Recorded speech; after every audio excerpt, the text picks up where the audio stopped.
Selamat pagi pendengar Pro 1 RRI ND di mana saja berada. Kembali lagi bersama saya Karol Joka di Lintas ND Pagi.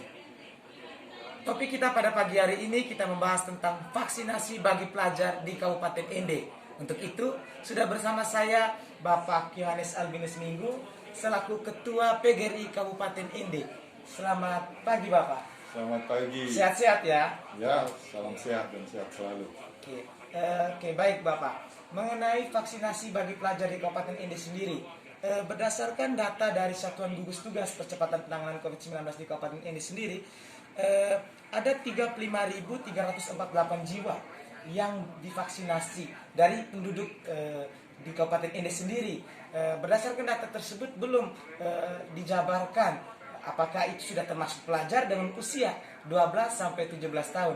Yang mana kita ketahui bersama bahwa saat ini pemerintah sedang mengupayakan agar vaksinasi ini dipercepat sehingga semua sektor-sektor itu dapat berjalan, salah satunya sektor pendidikan. PGRI melihat ini seperti apa, Bapak? Oh ya baik, Karol, dari PGRI tentunya mengapresiasi ya program vaksinasi yang dilakukan oleh pemerintah, dan sekarang lagi gencar-gencarnya pemerintah melalui Satuan Tugas Penanganan COVID-19 untuk sesegera mungkin supaya seluruh warga Indonesia ini menerima vaksin. Dan tentunya untuk kita Kabupaten ND baru kurang lebih seperti yang ada disampaikan tadi ya, kurang lebih 35.000, dan itu masih jauh ya dari jumlah penduduk Kabupaten ND itu sendiri. Dan kami apresiasi karena penanganan COVID-19 untuk Kabupaten ND ini Satuan Tugas juga sudah berupaya untuk melaksanakan vaksinasi bagi guru dan tenaga pendidik. Dan syukur kita para guru yang ada di Kabupaten ND sebagian besar sudah melaksanakan vaksinasi. Dan bahkan dari beberapa bulan yang lalu itu sudah lebih dulu. Karena ini memang prioritas bagi tenaga pendidik yang akan melaksanakan tugas di sekolah-sekolah itu harus divaksin dulu. Nah, berkaitan dengan vaksinasi untuk pelajar, kami tentunya dari organisasi profesi PGRI ini mendorong ya, supaya selain tenaga pendidik dan kependidikan, pelajar juga harus divaksin.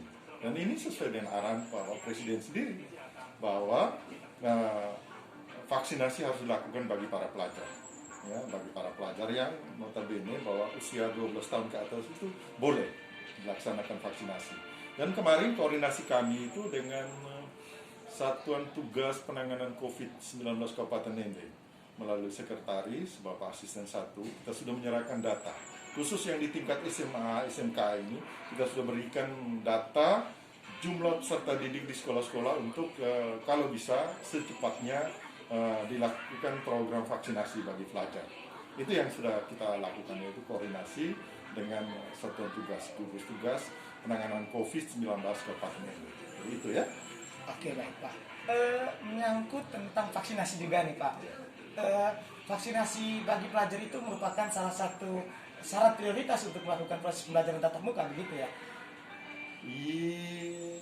Ya, kalau mau kita simak informasi melalui media-media bahwa Bapak Presiden sendiri menghendaki bahwa kalaupun pembelajaran tatap muka mulai diterapkan di satuan pendidikan atau sekolah-sekolah, minimal pelajar juga harus divaksin. Dan ini bagus ya, kita mendorong ya dari PGRI, khususnya kita di Kabupaten ND ini sangat baik kalau pelajar juga mulai divaksin ya. Dan kita harapkan secepat mungkin.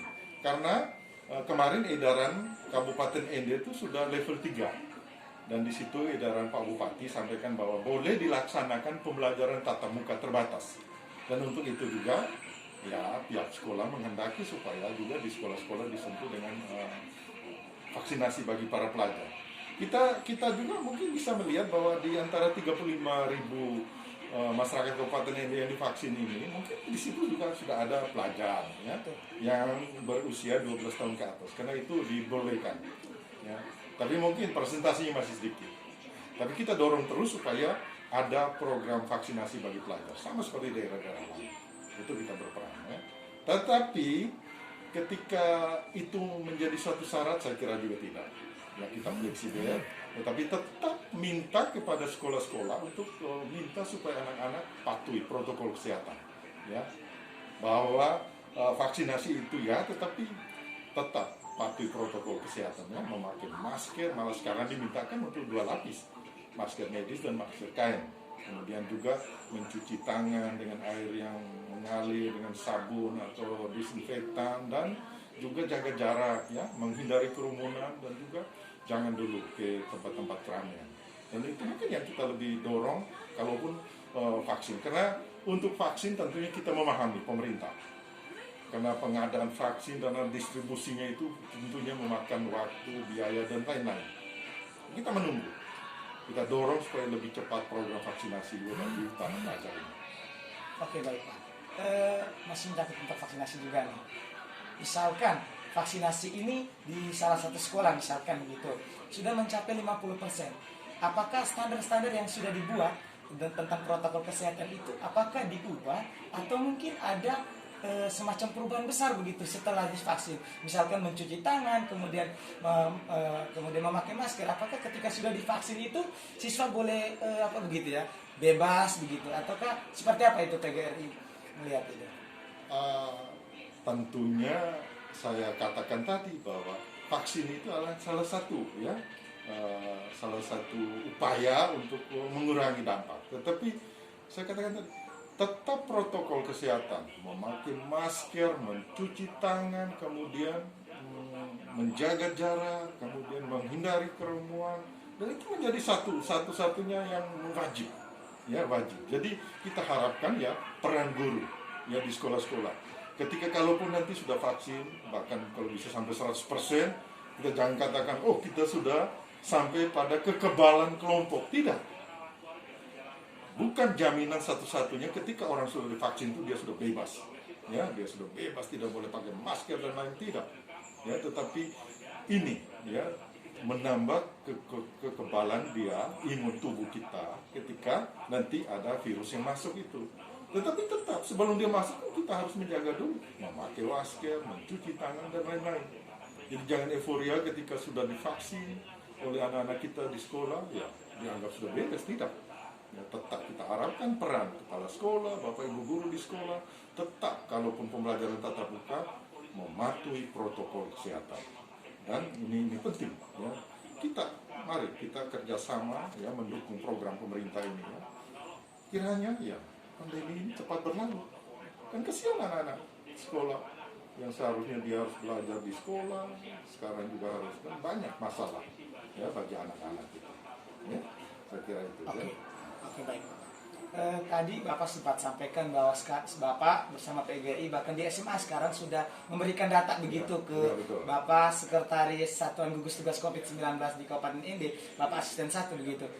Kira-kira strategi apa yang dibuat? Apakah vaksinasi itu dilakukan di sekolah-sekolah ataukah mungkin di tempat-tempat umum, sehingga di mana saja siswa itu berada atau pelajar itu berada dia mungkin bisa melakukan vaksinasi secara langsung gitu, atau mungkin ada strategi lain yang disiapkan PGRI seperti itu? Baik, ini pertanyaan bagus, Ade Karo. Jadi ini kita meminta supaya kalau bisa pelaksanaan vaksinasi bagi pelajar di sekolah-sekolah, ya, di sekolah-sekolah. Kita dorong minta satuan tugas itu kalaupun vaksinnya sudah ada, kemudian kita koordinasi dengan jadwalnya dan lain-lain, dan kita harapkan tempatnya harus di sekolah, ya. Kita bangun kesepahaman dengan satuan tugas supaya kalau bisa ke sekolah-sekolah, ya, pelaksanaan vaksinasi bagi pelajar ini. Kita lihat informasi di media-media kan bagus sekali pelaksanaan vaksinasi, tim kesehatan itu bisa turun ke sekolah untuk bisa memberikan vaksin bagi para pelajar. Dan ini kan bagus, saya kira ini juga menjadi edukasi bagi anak-anak sendiri, ketika tim itu turun ke sekolah kan bisa mendapat pembelajaran baru bagi anak-anak. Oke, baik, terakhir nih Bapak, harapan Bapak ketika semua siswa sudah divaksinasi seperti apa itu? Baik, kita harapkan ke depan program vaksinasi bagi pelajar ini segera dilaksanakan, dan ketika sudah divaksin tentunya, ya,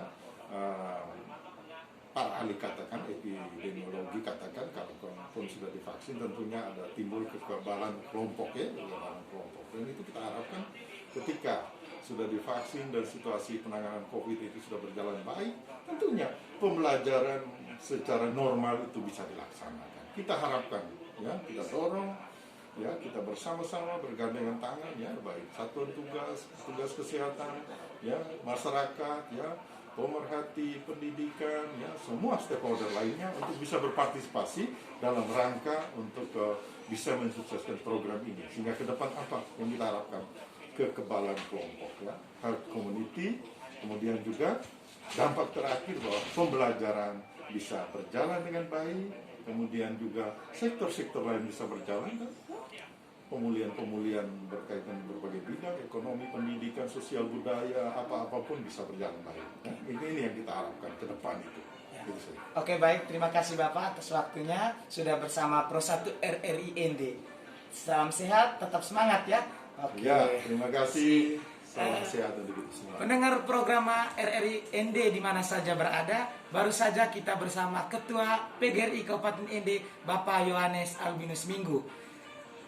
Kita sudah bisa menjawab dari apa yang kerinduan orang tua, bahkan semua ketika siswa akan segera melakukan proses vaksinasi, sehingga kedepannya siswa-siswa ini pelajar kita sudah bisa divaksin, sehingga pembelajaran tetap bisa berjalan dengan vaksin. Kemudian nanti kedepannya akan ada vaksinasi di sekolah-sekolah. Sekarang PGRI dalam tanda ini dalam kutipannya SMA sudah memberikan data kepada satuan gugus tugas begitu, Pak Sekretaris Asisten 1 begitu, sehingga kedepannya kita bisa melakukan vaksinasi. Ini menjadi hal yang gembira bagi kita semua, seperti itu. Oke, terima kasih. Saya kembali ke studio.